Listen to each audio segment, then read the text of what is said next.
Oke. Assalamualaikum warahmatullahi wabarakatuh. Perkenalkan, nama saya Sandiaga. Saya dari kelas 11 TKJ 2. Oke, di sini akan menjelaskan lagi tentang networking models. Ya. Oke, di sini saya ada guideline-nya, ada konsep networking, ada TCP atau TCP model, ada execution dan deprecation. Di sini ada OSI layer model ya. Kita lanjut. Ada konsep networking, ada kerangka kerja yang menjelaskan bagaimana perangkat jaringan yang berkomunikasi salah satu sama lain. Model ini berbagi proses komunikasi data ke dalam beberapa lapisan agar lebih mudah dipahami, dirancang, dan dikembangkan. Di sini ada dua model yang paling dikenal adalah OSI model dan TCP model atau IP model. Ya. Intinya, networking model membantu transisi komunikasi jaringan agar perangkat dari berbagai vendor bisa saling terhubung dan fungsinya bersama. Oke, di sini ada TCP IP model. TCP IP model adalah Transition Control Protocol Internet Protocol. Adalah kumpulan protokol komunikasi yang digunakan untuk menghubungkan perangkat di jaringan informasi internet TCP atau IP, membagi proses komunikasi data menjadi beberapa lapisan yang masing-masing mempunyai fungsi tertentu. Lebih sederhana dan praktis digunakan internet terdiri ada 4 lapisan. Yang pertama ada network access atau link. Yang kedua ada internet, yang ketiga ada transport, dan yang terakhir ada application. Di sini ada TCP IP application layer.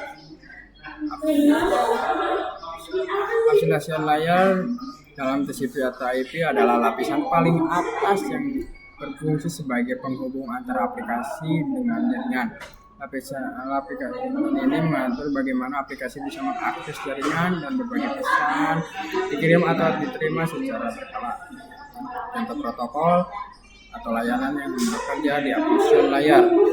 Yang pertama ada HTTP buat akses web, ada POP3, SMTP, IMAP itu buat email.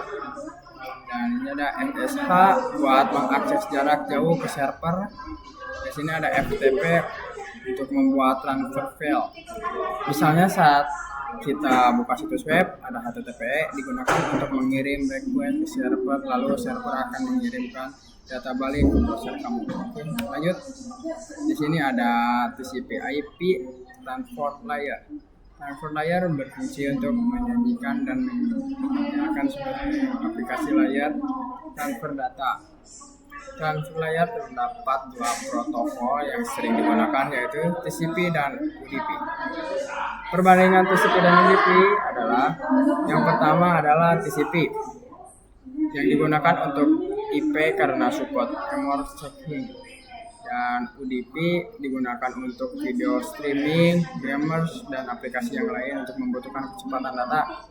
Salah satu fitur yang disedia ini ada transformasi ya.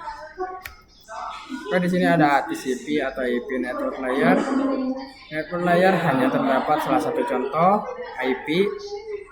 IP ini menyediakan dua fitur yang sangat penting, yaitu addressing dan routing, yang dimana berfungsi untuk menangani konektivitas dan penggunaan jalur, yang mana setiap perangkat jaringan memerlukan alamat unik di jaringan.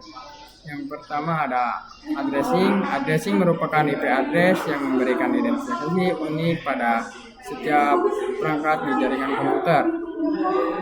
Dan ada yang kedua ada routing. Routing merupakan salah satu fitur yang disediakan pada IP yang dibagikan network layer yang bekerja layaknya kantor pos, mencari rute tercepat untuk sampai tujuan. Oke, di sini ada data link ya. Data link, TCP/IP, data link layer, dan physical layer. Data link layer mengikuti protokol yang dibutuhkan pada physical layer. Salah satunya ada fitur pada data link layer. Data link layer ialah FTTS, yaitu Stretch check squash, yaitu error decision hanya menyelidiki error pada recovery. Addressing yang digunakan pada data link layer adalah match address.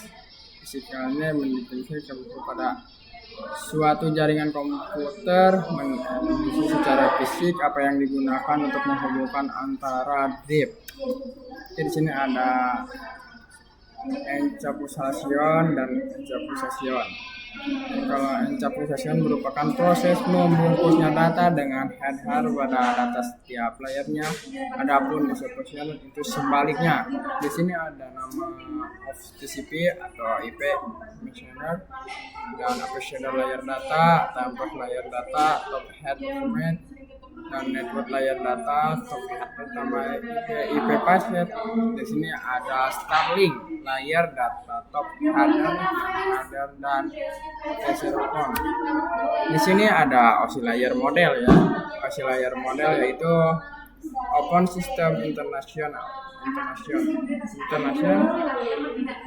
model adalah sebuah kerangka kerja yang digunakan untuk memahami bagaimana data link dikirimkan untuk melalui jaringan komputer. Di sini ada lapisan OSI model ya. Yang pertama ada physical layer.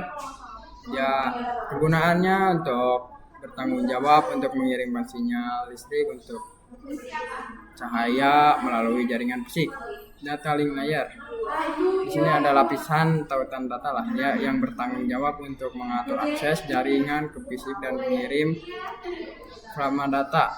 Di sini ada network layer yang bertanggung jawab untuk mengatur pengamatan dan routing dalam jaringan. Ada transfer layer yang bertanggung jawab untuk mengatur pengiriman data yang menghandle dari lapisan application. Yang kelima ada session layer yang bertanggung jawab untuk mengatur sesi komunikasi antara aplikasi. Dan yang keenam ada bertanggung jawab, ada presentation nation bertanggung jawab untuk mengatur format dan menghasilkan data link. Dan ketujuh ada session layer bertanggung jawab untuk menyediakan layanan dan antarmuka atau aplikasi antarmuka model. Ini dan selanjutnya ada proses ekonomi dinamika kerja untuk memahami bagaimana data link melalui jaringan komputer. Standar untuk memastikan bahwa perangkat jaringan yang berbeda dan komunikasi dengan baik. Paduannya adalah untuk merancang dan mengolah jaringan komputer yang efisien handal. Oke, di sini ada. Terima kasih, saya undur diri. Assalamualaikum warahmatullahi wabarakatuh.